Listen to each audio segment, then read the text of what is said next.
क्या हर क्वेश्चन में आंसर लिखते समय रीडिंग केस लॉस को लिखना चाहिए या नहीं? आपका ये जो सवाल है, इस सवाल का जवाब मैं ये समझती हूँ कि देखिए, जहाँ आपसे एग्ज़ामिनर लीडिंग केस लॉस के बारे में ही स्पेशली पूछ रहा है, आप किसी पर्टिकुलर केस के रेफ़रेंस में आपसे पूछा जा रहा है कि आपको आंसर देना है, तब तो आपको उसी अकॉर्डिंग उसका आंसर देना है। हैडले बैक्सनडेल में क्या प्रिंसिपल लेट डाउन हुआ, क्लेटन्स रूल बताइए।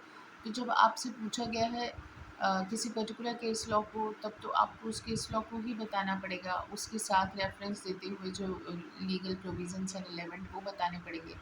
लेकिन अब अगर हमें ऐसा चाहिए कि हर क्वेश्चन के आंसर में हमें इम्पोर्टेंट रीडिंग केसेस को देना है, तो ऐसा नहीं होता है। आप उसमें जो अपना आंसर देते समय अगर आपको लगता है कि कोई फंडामेंटल जो है प्रिंसिपल हमें मिलता है यहाँ इस केस लॉ से, कोई रीडिंग केस लॉ है, कोई करंट इम्पोर्टेंट केस लॉ है, तो आप उसे ज़रूर मेंशन कीजिए, है ना?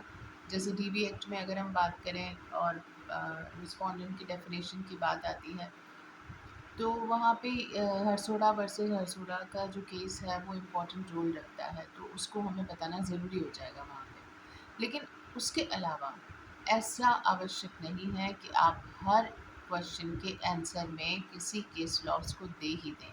आप रिलेवेंट प्रोविज़न को मेंशन कर दें, सेक्शन को मेंशन कर दें जो आपसे पूछा गया है, दैट इज़ इनफ। हाँ, आप अपने आंसर को एनरिच करने के लिए आपको सेक्शन से रिलेवेंट कोई केस लॉ याद है तो वो आप मेंशन ज़रूर कर दें, और वो पूरा विद फैक्ट्स लिखने की ज़रूरत नहीं है, आपको केस लिखना है, उसका प्रिंसिपल एक लाइन लिखना है, दैट इज़ इनफ। तो ऐसा बिल्कुल ज़रूरी ना समझें कि हर क्वेश्चन के आंसर में आपको इम्पोर्टेंट केस लॉज़ मेंशन करने ही हैं, अदरवाइज़ आंसर एग्ज़ामिनर जो है वो मार्क्स अच्छे नहीं देंगे, ऐसा जो है नहीं है। आप अपने आंसर में रिलेवेंट प्रोविज़न्स को मेंशन कीजिए। इम्पॉर्टेंट अगर पूछा गया है आपसे केस लॉ तो आप दीजिए, और अगर आपको लगता है कि ये इम्पॉर्टेंट लीडिंग केस लॉ इस क्वेश्चन के आंसर के लिए इम्पॉर्टेंट रोल रखता है तो आप लिखिए। और दूसरा, अपने अगर जहाँ पूछा नहीं गया है उस सिचुएशन में अपने क्वेश्चन के आंसर में आप एनरिच करने के लिए डाल दीजिए, लेकिन उसके लिए पहले आप वो चीज़ जो एग्जामिनर ने पूछी है रिलेवेंट प्रोविज़न वो आप दीजिए, उसके बाद केस लॉस मेंशन कीजिए। Okay, thank you.